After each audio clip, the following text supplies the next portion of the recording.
There are far worse things facing man than death. What's up, my wizards? It's Dev from mtg down there. We like magic, and today I've got one of the most highly anticipated deck techs of the season by a lot. This is blue-black zombies, finally. When Shadows of Innistrad came out, we got all these cool new zombies and stuff, and people were like, hey, check out these cool new zombies. Let's do something with those. And it just never really came together, you know. It was a decent deck, the old blue-black zombies and Shadows of Innistrad standard. Just didn't have the stuff to be tier 1. And when Eldritch Moon came out, people kind of thought the same thing. They're like, oh, we got some cool new tools, but not really what we need to make this a real deck. Turns out, those people were wrong, as they usually are. Troll. But in any case, Blue-Black Zombies came in at Pro Tour Eldritch Moon and did some work, man. Really cleaned up, especially on day 1. And there were versions of this deck that had 7 wins, a bunch of versions that had 6 wins. So even though it didn't top 8, it still did a lot of work over Pro Tour Eldritch Moon and had an especially good game against Bant Company, which is really, really nice considering a lot of local FNM metas right now. So let's show you what the deck's all about. Basically, the plan here in a very simplified way, because the deck has tons of plays. I really can't overstate how many crazy plays this deck has, especially starting like turn 5, turn 6. Things will start happening for you and we got a lot of mana sinks. But the basic plan here is to drop creatures into our graveyard and get them back later. We're just going to keep coming at people and not stopping. There's like 25 creatures in the deck, and a lot of them have the ability to hit the battlefield again once they've gone into the graveyard. So how do we get this plan online as quickly as possible? We start with 4 copies of Cryptbreaker. A Cryptbreaker is just obviously the ideal creature for the strategy I've just described. Play him turn 1, and as early as turn 2 we can get online, getting value, 2/2 zombie, and dropping creatures into our graveyard to come back later. And one of the better things about the card is that it can draw cards for you if you tap 3 untap zombies. That's just really, really good, and can really lead to some late game card advantage that can be really good for you. This deck will get into board stalls, and we'll put out a bunch of zombies, and we'll go into the later turns. And something like this, we can draw like 2 cards a turn later on, and can just lead to all the card advantage. It won't surprise anybody that we're playing a 4 of Relentless Dead. I mean, let's get this out of the way, right? It's just a key zombie right here.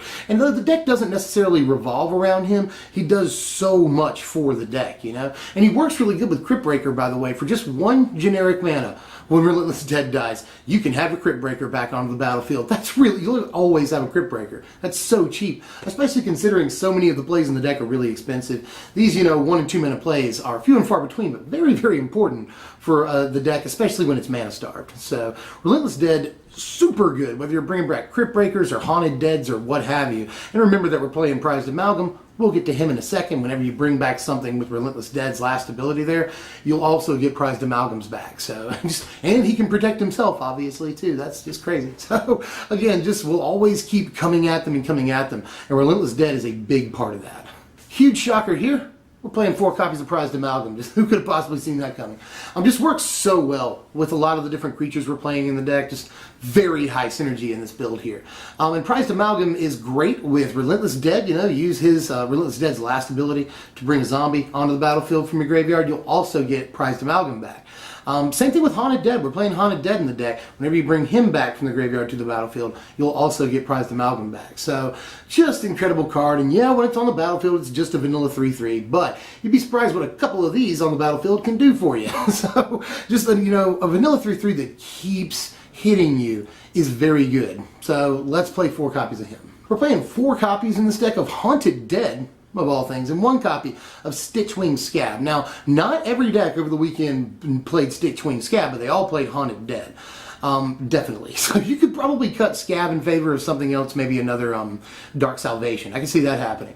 But I have like Stitchwing Scab. It's just a 5th copy of Haunted Dead, but it doesn't give you the token value when it enters the battlefield. But it is still a very solid creature that's just going to keep coming at them. So Stitchwing's pretty optional, but Haunted Dead is really, really good, you guys. Just for 2 mana, once it's in our graveyard, we can bring it back and get a spirit. And remember that this deck doesn't really care that much about discarding cards. Discard a couple of Prized Amalgams. Then he comes back onto the battlefield, and guess what happens? You get your Prized Amalgams back. It's just really good, and you get a token. Just this 1 card can lead to a bunch of value in 1 turn. So just really good. And of course, we have things like Cryptbreaker to discard it. We also have another card that helps us discard creatures. I'll talk about that in a second. We have it to help discard other copies of itself. That's just Card is actually much better than it looks, and a lot of people were surprised to see Haunted Dead in these blue-black zombies list, but it turns out the card super hella works, so try it out. Here is a card that will hurt your budget right here, and I'm sorry for that, but I will, for one of the first times ever, give you a good budget option for it. This is a playset of Jace Vryn's Prodigy. Don't worry, budget option online, it's coming. But Jace Vryn's Prodigy is good because he also allows you to discard things while drawing cards. That value is very, very important. And once he flips over, which he'll do fairly quickly in this deck, then he allows you to recast, key removal spells that we're playing. So Jace is just all around very good, gives us some, some card advantage, or at least some value, some card selection, and allows us to dump creatures into our graveyard. So definitely play Jace, but if you don't have the $30, he's gone down to $30 on TCG Player. That's really good, but we've only got like 6 weeks left to play the guy. So if you don't want to play Jace, you could always play Wharf Infiltrator instead. A few people over the weekend were playing this in Jace's slot, and it did do some work. Obviously very good in this deck. We make a lot of tokens with this thing, and Skulk is pretty good in this format on a 1/1 right now. He'll get in a lot. He also allows us to get some card advantage and dump creatures into our graveyard, and just the fact that this thing can make a fair amount of tokens over the course of the game is awesome for us. Just another token creator so that we can get, especially one of the cards that we're playing, a creature I'll talk about in just a second. We can make him way better if we can generate more tokens, and Wharf Infiltrator is very good at that. So definitely try out Wharf Infiltrator if you don't have the Jaces. And once Jace rotates, I think Wharf Infiltrator might be the thing that takes his slot, even though he's not a zombie. Just Jace works in here, and he's not a zombie. So Wharf Infiltrator, just give him a shot. He's actually really, really good. In the last creature in the deck, a playset of Voldaren Pariah. Yet another thing, by the way, that's not a zombie, but we don't care, because this is seriously our best play in the entire deck, by a lot. Say, dump something in your graveyard with Crypt Breaker, and then madness this into play when you dump something in with Crypt Breaker. You can also do it with Haunted Dead, Haunted Dead's in your graveyard, pay the 2, dump the 2 cards in your graveyard, and madness this into play on turn 5.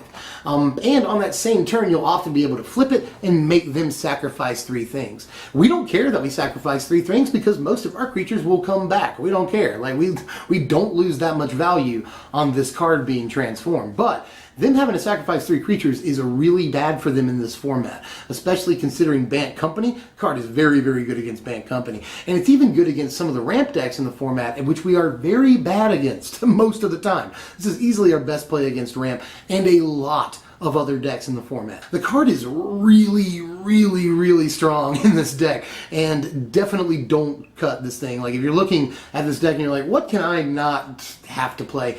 Don't cut this card. This is, like I said, I have to pound this in. Easily the best play in the deck. But decks also have to play spells, mostly. They don't have to. Some decks in this format don't. But we're going to play some spells. Here's 2 copies of Dark Salvation to start things off. And like I said earlier, you could always cut the scab. And cut the scab. Sounds so gross. You cut the scab and put in another copy of this, a 3rd copy of Salvation. Salvation is a very, very good removal spell, and very often it will be played as just removal. And sometimes very late in the game, which we get good the later on we go into the game. The deck has a lot of longevity and crazy resiliency, so we will build these big board states that it's going to be hard for them to do anything about if they can't just exile our guys. So in that case, something like Dark Salvation can be good as a removal spell, obviously, and once we extend the game and have all that mana, it can get us a bunch of tokens too. So not only is it good on like turn 3 or 4, it's also good on like turn 12, which a lot of games are going to. We're also going to definitely play 4 Grasp of Darkness in the deck. We're just going to certainly do that because we would not do it. I mean, it's just removal's pretty important right now, and Grasp of Darkness is the most heavily played and probably the most important piece of removal in the format. So definitely play all 4 copies of those. We're also going to play 2 copies of Ruinous Path. Planeswalkers are still pretty important. Green-white tokens, not necessarily the thing that it once was at all. People are saying green-white tokens is dead, and it might be for now at least. But Planeswalkers are still important, especially Liliana. Probably going to be seeing a lot of those in this format. So there's that.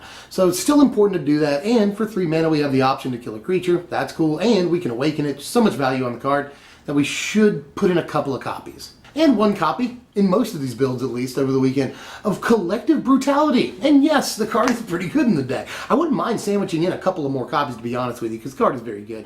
Not only can we get things like Collected Company and other spells out of their hand, that's important, but we can also discard cards, namely creatures in this case, either madnessing in a pariah on turn 5, that's really good. Or killing, we can kill one of their guys with the -2/2 ability, obviously. We can just dump creatures in the graveyard to get back later. So just everything about Collective Brutality has been playable, to say the least. And to finish off the main deck here, we're playing a couple of Planeswalkers. Guess who it is? 2 copies of Liliana right here. I mean, and Liliana is great for the deck because she can get creatures back from the graveyard, put them in our hand. That's just value. That's value. And it's removal. Removal is always good. And we can take out some of the bigger guys so that we can sort of gang tackle them, Even if it doesn't kill a creature, it'll take out some of its power, some of its toughness. We'll be more likely to gang up on that guy, or more able to. So that's coming to play a lot. That's why I bring it up. And if you can get to her ultimate, something that we saw a lot over Pro Tour Eldritch Moon, if you can get to her ultimate, you kind of win the game if you can extend the game past a couple of turns, which again, this deck does really well, and this deck uses her ultimate really, really well too, because on the turn you ultimate her, if you just have a couple of zombies in play, you'll be getting a bunch of zombies. So just gotta play Liliana, although if you don't have the money, I guess there's this thing, I forget its name, Cemetery something? Cemetery Recruitment. That's what it's called. That's what it's called. Saw a couple of players play 1 or 2 copies of this over the weekend, maybe because of Liliana availability issues. I mean, maybe that was a thing, because not every deck I saw ran Liliana. Some ran this instead. And I could see doing that. Just Liliana is obviously the much, much stronger card in this situation. 24 lands in the deck, and this is very close to the mana base you'll almost always see when running this deck. Although I have added Blighted Fin. I hadn't seen that many players playing Blighted Fin, and I feel like we could slip in 1 copy of it. Although the deck is very, very dependent on black mana, and we want to run as many black sources as we possibly can. We're running like 20 in this deck, so 21 I think it is. So, yeah, just black mana, very, very important because of the madness on Pariah, and Relentless Dead cost a bunch of black mana to use effectively, and most of our cards are black, so we gotta run a ton of black mana in this base. Here's a pretty cut and dried side right here. Fleshbag Marauder, super good, and I want to play it in the main deck. We've got the looping trick with Relentless Dead, so that's good. But also, you could run Fleshbag Marauder instead of Liliana in the main deck if you wanted to do that. I could see doing that all day. You just don't have the money for Lily, and nobody does. I wouldn't blame you. Languish, pretty important, and almost could sneak 1 copy in the main deck, I think, because we can Languish and be totally fine even if it wipes our entire board. We don't care that much, because again, our creatures are coming back, theirs probably won't. And then Distended Mindbender is usually a 3 or 4 of in these blue-black zombie sideboards, and you cite it in mostly against control and ramp. And people are citing it against Bant Company. Distended Mindbender definitely has enough play against enough decks in the format that it's a formidable sideboard card, and again, could almost make the main deck. Here are your power rankings for the deck, at least as I see them. A final score of 69 right here, which is a very strong score, considering we do almost everything at least passably well in the deck, Speed is definitely our worst category. It requires some time to get up and running and build a good board state, But it's just like a zombie, We're shambling. It takes us a second to get to you. But once we do, we just, again, keep coming at you. I think that's the last time I'll say that here. And again, we do everything pretty well. It's a fairly powerful deck. Synergy is very, very high. We're a pretty versatile deck with a bunch of plays once we get the mana that we require to do those plays.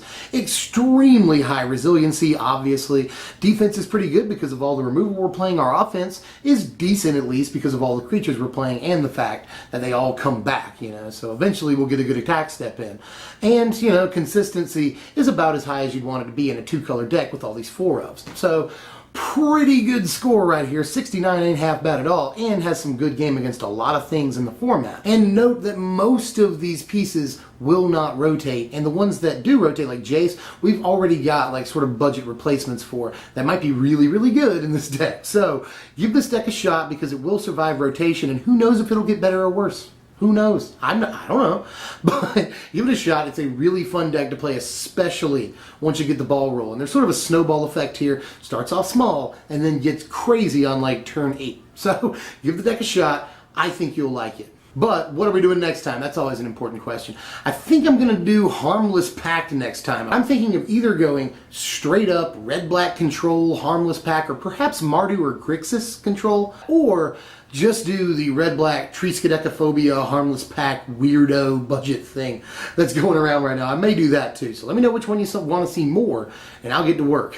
I've actually already done some work on both, so just let me know what you want to see, and I'll get right to it. Anyway, I'm Dev from SBMTG. If you enjoyed this Zombies content, hit the like button and subscribe if you're new so you can get all the crazy content. Coming up, Kaladesh spoilers and stuff probably won't be too far down the pipeline, which is just absolutely crazy, but spoiler season's always fun. So do all of the things for YouTube, and I'll see you guys next time. I'm Dev from SBMTG. Thanks for watching, my wizards.